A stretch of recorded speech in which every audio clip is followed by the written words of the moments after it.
오늘 저희에게 주시는 하나님의 말씀은 출애굽기 13장 11절부터 16절까지입니다.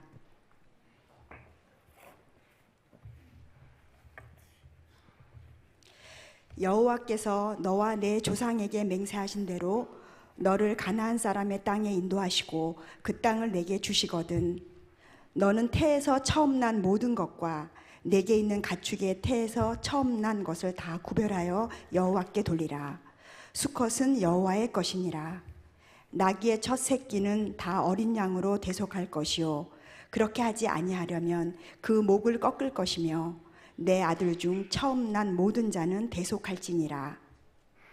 후일에 내 아들이 내게 묻기를 이것이 어찌 됨이냐 하거든 너는 그에게 이르기를 여호와께서 그 손의 권능으로 우리를 애굽에서 곧 종이 되었던 집에서 인도하여 내실세 그때 바로가 완악하여 우리를 보내지 아니하매 여호와께서 애굽 나라 가운데 처음 난 모든 것은 사람의 장자로부터 가축의 처음 난 것까지 다 죽이셨으므로 태에서 처음 난 모든 수컷들은 내가 여호와께 제사를 드려서 내 아들 중에 모든 처음 난 자를 다 대속하리니 이것이 내 손의 기호와 내 미간의 표가 되리라.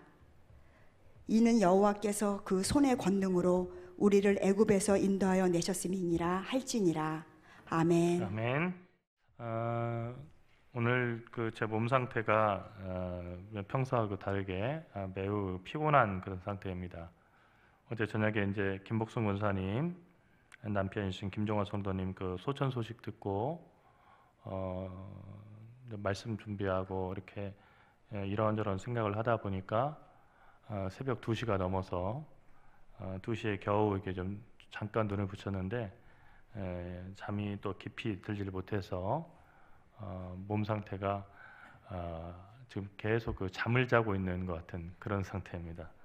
그래도 일부 예배 때보다는 많이 깨어나서 그래도 좀 나은데 좀 목소리도 그렇고 평상시보다는 좀 피곤한 상태라는 것 여러분이 양해해 주시면 감사하겠습니다.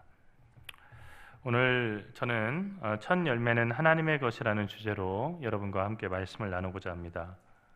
우리가 계속 읽어오는 출애굽기 내용처럼 6월절 밤 애굽을 무사히 탈출한 이스라엘 백성들에게 하나님은 사람이든 가축이든 태에서 처음 난 맏아들과 수컷 짐승, 그러니까 첫 열매는 다 여호와의 것이라고 선언하셨습니다. 어떻게 보면 너무 일방적인 것 같이 들리는 이 하나님의 선언의 이유는 애굽에서 모든 장자들을 치시던 밤에 이스라엘 백성들의 장자와 이스라엘 백성이 치는 가축들의 수컷은 그 생명을 하나도 잃지 않게 지켜주셨기 때문입니다. 이 밤을 통해서 하나님은 하나님의 은혜가 아니면 살 수 없다는 것을 이스라엘 백성들에게 알게 해주셨고, 그래서 장자들과 그리고 가축들의 태의 첫 열매는 하나님의 것이라고 선언하신 것입니다. 첫 열매는 하나님의 것이다 라고 하는 오늘 설교 말씀에는 두 가지 중요한 의미가 있습니다. 첫 번째, 우리의 자녀는 우리의 것이 아니다 하는 것입니다. 따라해 보겠습니다. 내 자녀는 내 것이 아니다. 칼리 지브란이라고 하는 그 작가는 자녀들에 관하여라고 하는 글에서 당신의 아이는 당신의 아이가 아닙니다. 아이들은 스스로를 열망하는 생명의 아들이요 딸입니다. 아이들은 당신을 통해 왔지만 당신에게서 온 것은 아닙니다. 또한 당신과 함께 있지만 당신의 소유는 아닙니다 라고 말했습니다. 우리는 자녀들에게 많은 기대를 합니다. 그리고 그 자녀가 그 기대에 부응하기를 원합니다. 사실 우리가 자녀를 낳게 되면은 자녀가 특별하다는 생각들을 하게 됩니다. 큰아이는 더 그렇죠. 그래서 큰 자녀는 어렸을 때부터 부담감을 가지고 성장하기 마련입니다. 둘째가 되면은 조금 더 나아집니다. 실망할 것은 또 실망해보고 또 내려놓을 것은 내려놓고 하게 됩니다. 첫째가 아프면은 어떻게 됩니까? 밤중에도 막 잠을 못 자고 밤에 응급실로 막 달려가고 그렇게 되는데, 둘째 때부터는 어떻게 되죠? 그렇게 해서 죽지는 않더라. 그러니까 이거 해열제 먹였으니까 놔도 돼. 내일 아침에 가도 될 것 같아. 조금 여유가 생깁니다. 그리고 무리한 그 기대를 하지 않죠. 제가 아는 양 집사님이라는 집사님이 계신데 그 집사님이 아기를 낳았어요. 아기를 낳는데 남편 집사님이 이제 그 양 집사님이고 그 부인 집사님이 따로 계신데, 그런데 어느 날 교회 와서 그러는 거예요. 목사님, 저희 애가 말을 했습니다. 뭐라고 얘기했냐고 했더니 냉장고라고 얘기했다고. 아기가 냉장고라고 얘기했다고요? 냉장고라고 얘기했다는 거예요. 아기가 태어난 지 얼마가 됐죠? 2달째입니다.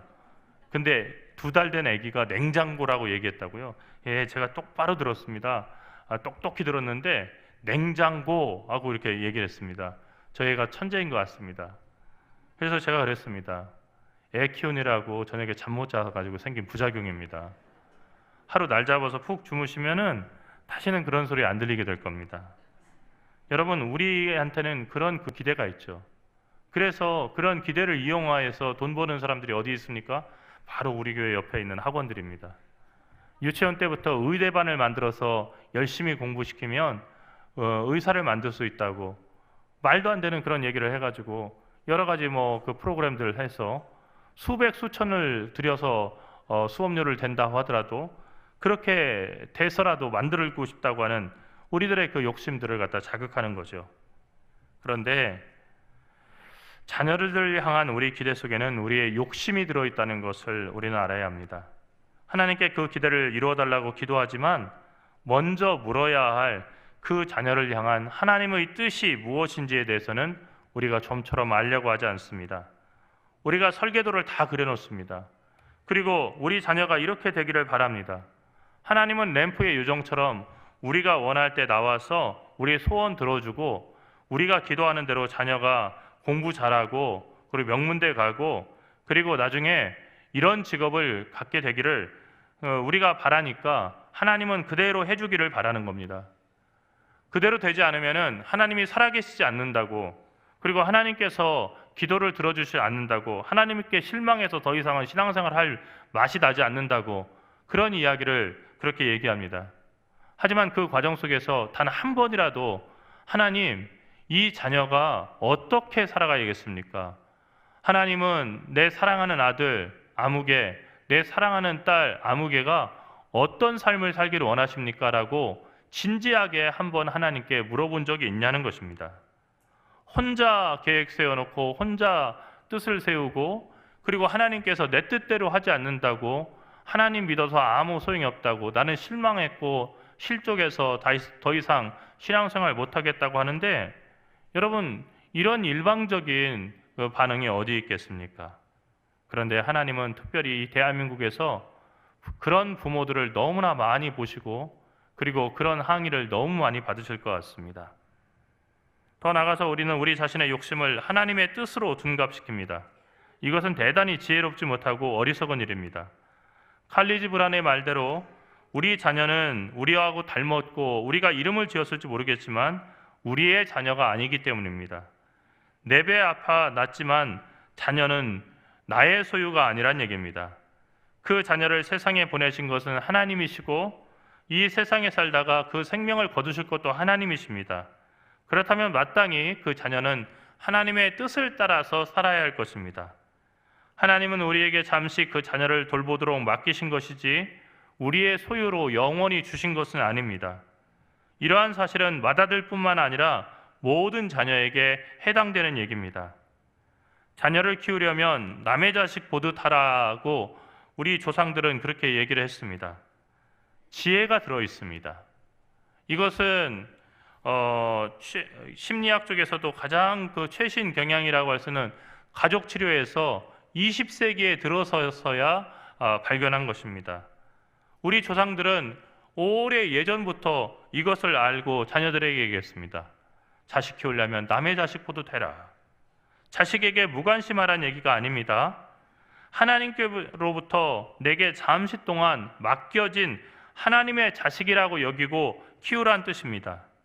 성경에서 이것을 가장 잘한 두 사람이 이스라엘의 제사장이자 사사인 사무엘을 키운 어머니 한나와 그리고 예수님을 키운 어머니 마리아입니다. 먼저 한나에 대해서 생각해 봅시다. 한나는 아이를 낳지 못하는 불임 여성이었습니다.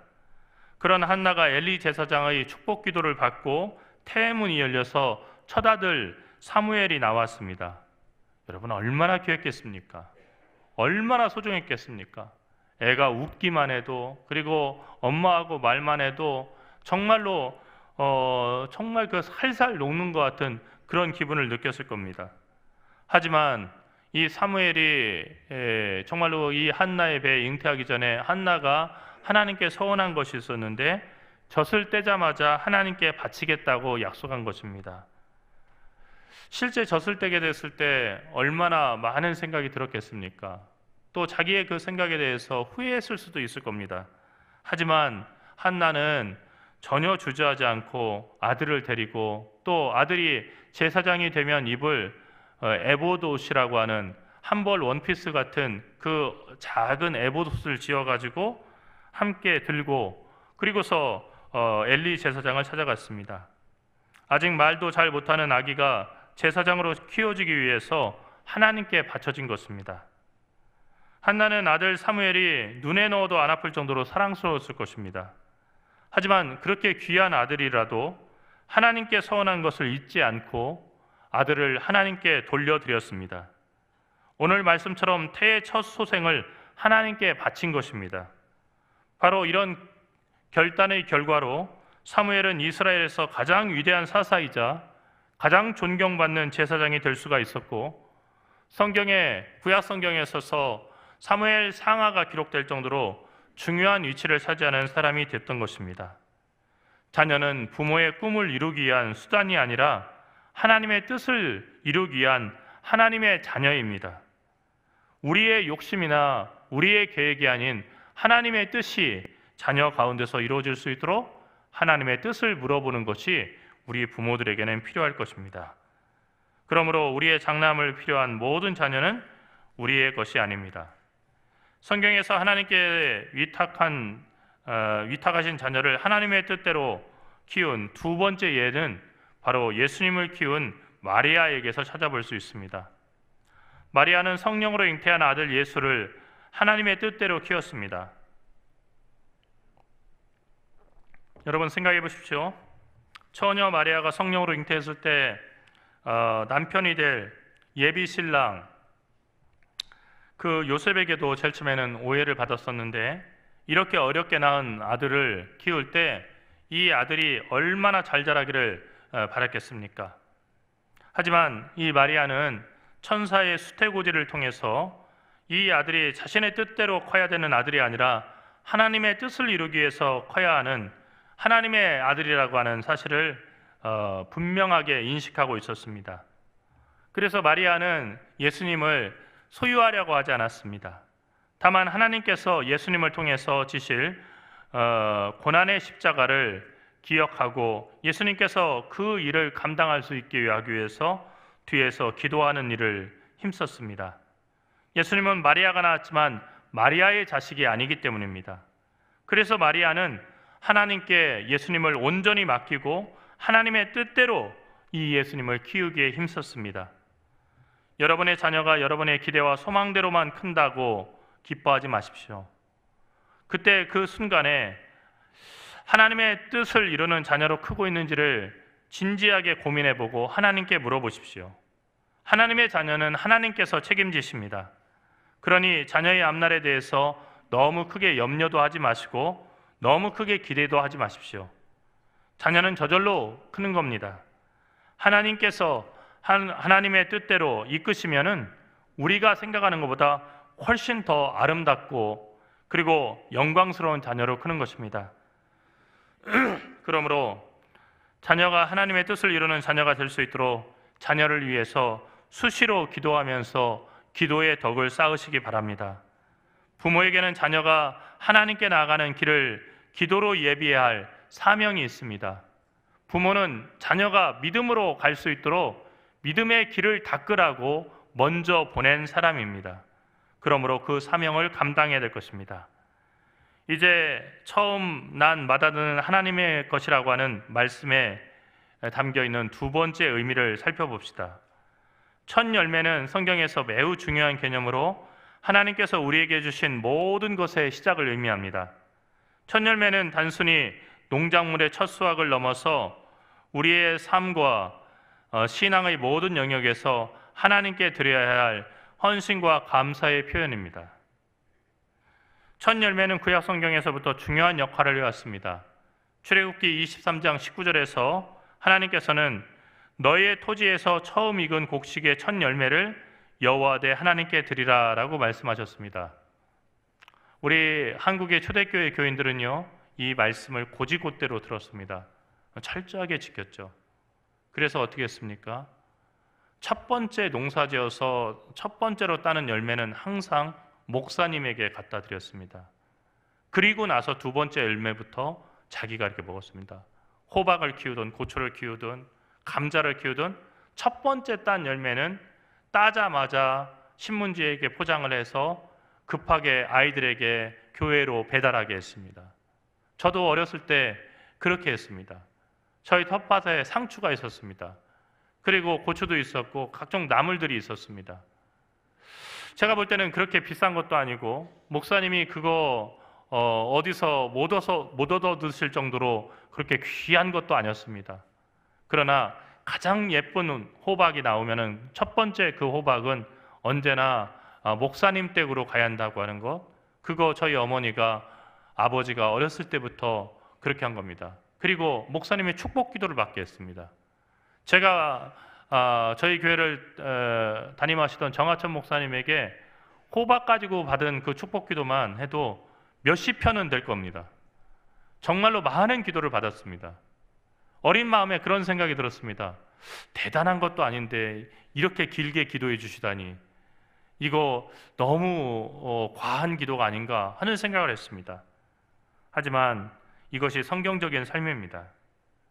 처음 난 열매는 하나님께 드림으로써 하나님께 감사를 잊지 않도록 하나님께서는 명령하신 겁니다. 우리 조상들은 복음이 이 땅에 들어오기 전에부터도 첫 번째 것을 갖다가 자기가 함부로 먹어서는 안 된다는 것을 알았습니다. 고시래라고도 하고 또 고스래라고도 발음하는 것.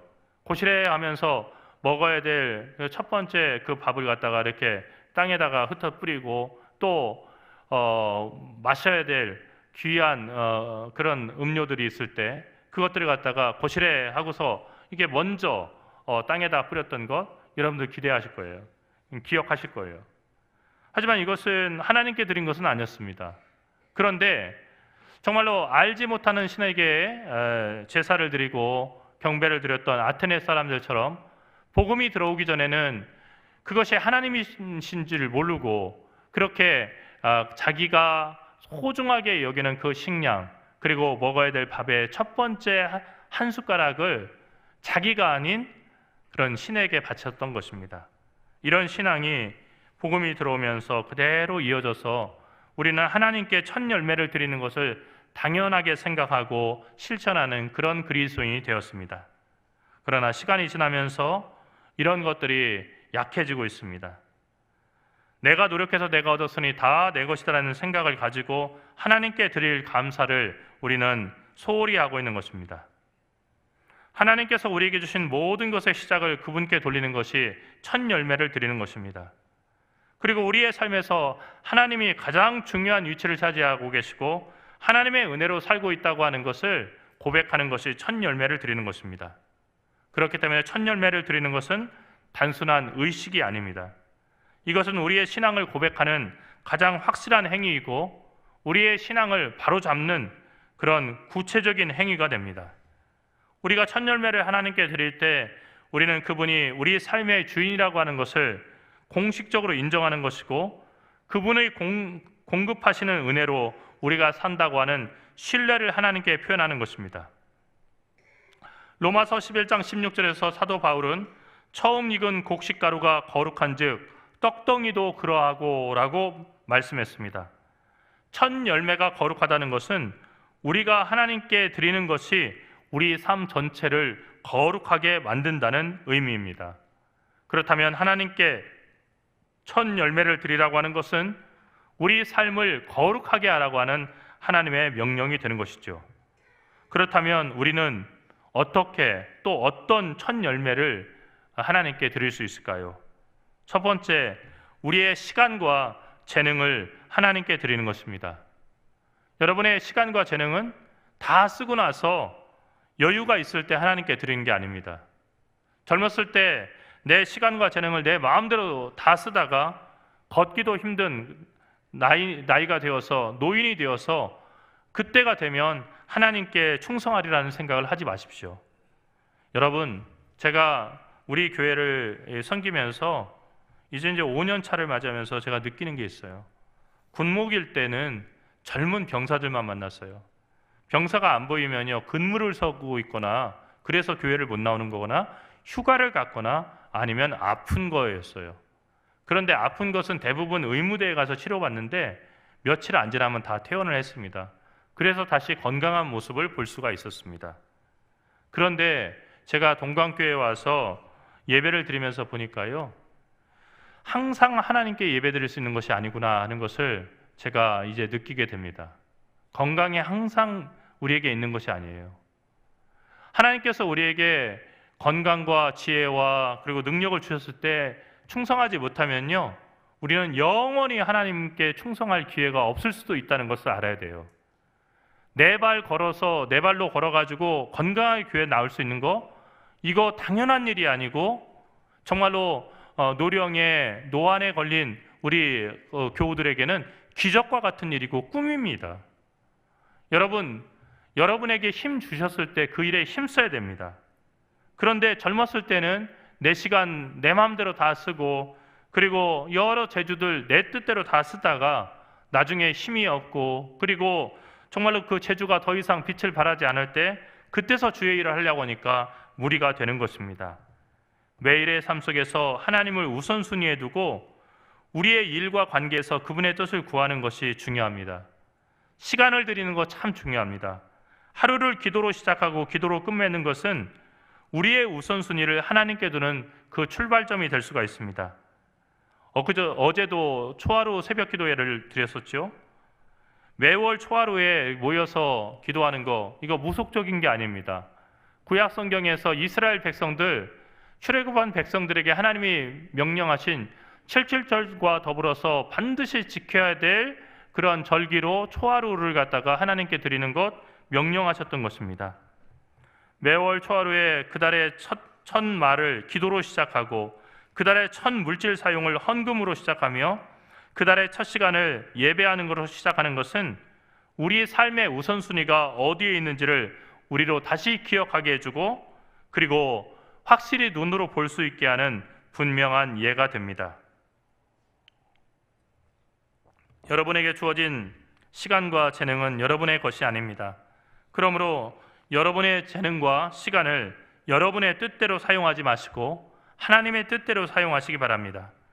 하나님의 뜻을 고려하지 않고 살아가는 삶은 반드시 끝에 후회하게 되어 있습니다.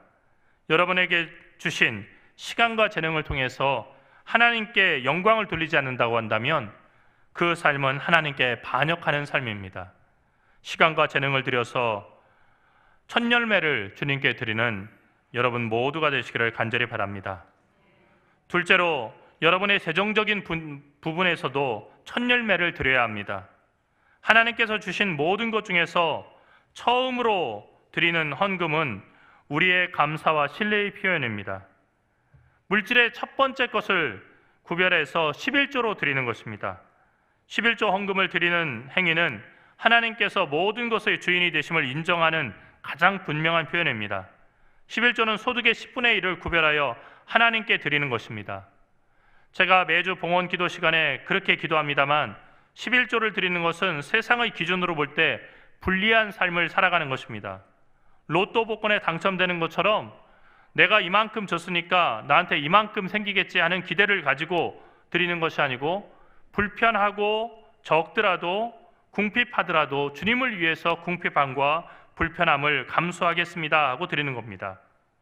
그런데 사람의 욕망은 끝이 없기 때문에 10분의 10 소득 전체를 가지고 살아도 빠듯한 삶인데 소득의 10분의 1을 떼어서 하나님께 바치고 산다는 것은 분명히 큰 신앙 고백과 큰 결심이 필요한 것입니다. 여러분, 100만 원을 갖다가 버는 사람이 10만 원을 11조를 드린다는 거, 이거 쉽지 않습니다. 그렇게 11조를 10만 원을 떼면서 대부분의 사람들이 생각을 합니다.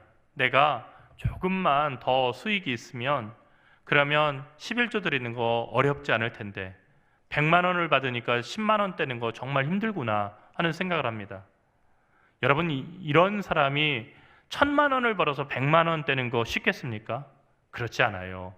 그때부터는요, 11조가요 엄청 큰 돈이거든요.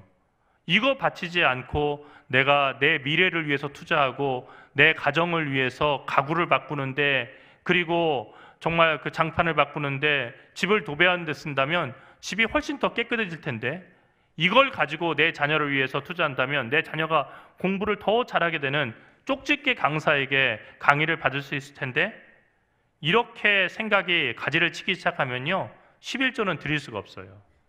제가 저희 어머니에게 듣고 배운 게 있습니다. 대부분은 제가 대부분의 목회에 필요한 신학적인 지식은 신학교에서 배웠지만요, 그러나 목회를 하면서 제가 정말 중요하게 생각하는 그 가치는 언제 배웠는가 하고 보면은 가정에서 배운 거예요. 저희 어머니가 한 번은 그런 얘기를 하셨어요. 야, 이번 달 11조 겨우 떼었다. 정말 힘들었다. 여러 가지로 수업료, 대학교 수업료도 들어가는 것도 자식들도 한둘이 아니라서 한꺼번에 대학교 수업료를 몇 명을 내다 보니까 여러 번 생각을 했다. 그런데 눈 딱 감고 11조부터 떼고 그리고 그 다음 생각했다. 왜냐하면은 11조를 갖다 떼지 않고 너무 힘드니까 이번 달은 그냥 하나님 그냥 눈 감아주세요 하고서 11조를 떼지 않고 살아봤더니 그게 더 유익하고 그리고 더 여유가 있어지는 게 아니라 반드시 그만큼 이상이 더 나가더라. 그래서 경험을 통해서 느낀 것은 11조를 철저하게 하는 것이 하나님의 자녀들, 하나님의 백성들을 풍성하게 살게 하시는 방법이란 걸 알게 됐다. 그래서 겨우 떼었다. 그리고 너희들 나중에 크면 11조를 먼저 떼어놓고 생활비를 갖다가 나누어야 된다. 생활비 다 쓰고 나서 남는 돈을 가지고 11조 하겠다? 절대로 하나님께 11조 못 드린다. 여러분, 제가 신학교에 갔는데 신학교 교수님들 가운데서 누구도 저한테 이렇게 11조를 드리는 구체적인 방법을 가르쳐 주신 분이 없고요, 진솔한 고백을 저한테 얘기해 주신 분이 없어요. 제가 목회를 하면서 저희 어머니에게 들었던 그 이야기가 지금도 저 자신이나 저희 가정에도 그대로 적용이 되고, 저도 자녀들에게 그런 이야기를 하고 있고요, 그리고 교우들에게도 그러한 가르침을 전하고 있는 것입니다. 하나님은 당신의 자녀들을 먹이시며 굶기지 않으신다고 성경에 약속되어 있고 그 약속은 계속 이어져 왔습니다. 구약에서만 그러신 것이 아니라 신약에서 오병이어의 기적과 그리고 정말로 4,000명을 먹이신 그 기적의 사건들, 이것이 우리에게 하나님은 여전히 당신의 자녀들을 먹이시고 굶기시지 않으신다는 것을 보여주는 분명한 증거가 됩니다. 신앙 고백은 큰 결심을 필요로 합니다. 그 결심은 우리가 스스로 무엇을 먹을까 마실까 염려하지 않고 우리를 먹이실 하나님의 은총을 믿고 담대하게 하나님의 말씀대로 10의 1조를 바치겠다는 결심입니다. 그러므로 11조 헌금은 단순한 헌금이 아니라 우리가 그리스도인으로서 본격적인 삶을 시작했음을 알리는 시금석입니다. 11조를 드리기 전까지는 우리는 생각과 말로만 하나님을 의지한다라고 그렇게 표현합니다. 그렇지만 아직 11조 헌금을 시작하지 않고 있거나 거르고 있는 그런 성도가 있다고 한다면, 그리고 온전한 11조를 드리고 있지 못하는 성도들이 있다고 한다면 하나님의 약속을 믿고 10의 1조를 드리는 삶을 오늘부터 시작하시기 바랍니다. 여러분의 물질이 있는 곳에 여러분의 마음이 있고 여러분의 신앙이 있습니다. 하나님은 정말로 그분이 우리의 도움이 없으면 살아갈 수 없는 은퇴, 연금 그런 노동자여서 정말로 너희들이 나를 돕지 않으면 나는 먹고 살 게 없다 해서 11조를 바치기를 원하시는 것이 아니라 우리 삶 가운데 풍성함을 주시기 위해서 하나님의 풍성케 하시는 축복의 방법을 우리에게 가르쳐 주시는 것입니다. 세 번째로 우리의 마음과 뜻과 힘을 다해서 우리 영혼을 하나님께 드리는 것을 통해 우리는 첫 열매를 드릴 수 있습니다. 이것은 하나님께서 우리에게 가장 원하시는 것입니다. 그러기 위해서 우리는 매일 기도와 말씀 묵상을 통해서 하나님과의 관계를 깊이 있게 유지해야 합니다. 기도의 기둥과 말씀의 기둥이 없이는 믿음의 집이 세워질 수가 없습니다. 날마다 기도하고 말씀을 읽는 그 삶이 여러분의 삶 가운데 평범한 일상이 되도록 힘쓰십시오. 우리는 우리 시간의 첫 열매를 드리고 우리 물질의 첫 열매를 드리며 우리 태의 첫 열매인 자녀를 하나님께 드릴 수 있을 것입니다. 사랑하는 성도 여러분, 첫 열매는 단순히 물질적인 것이 아닙니다. 우리의 삶 전체를 하나님께 드리겠다고 하는 헌신의 상징이 첫 열매 그리고 첫 자녀를 주님께 드리는 삶입니다. 시간과 물질 그리고 우리들의 재능의 첫 열매를 드리고 그리고 우리 자녀를 주님께 바친다고 한다면 우리의 삶에 가장 소중한 것을 하나님께 바치는 것이 됩니다.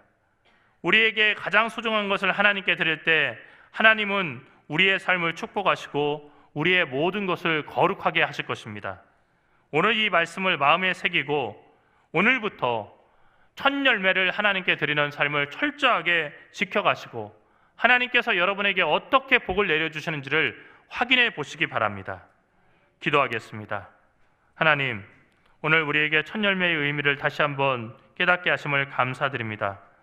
저희의 삶의 모든 영역에서 하나님을 우선순위에 두고 첫 열매 그리고 저희의 태의 첫 열매인 큰 자녀를 주님께 바치는 삶을 실천하며 살아가게 인도하여 주시옵소서.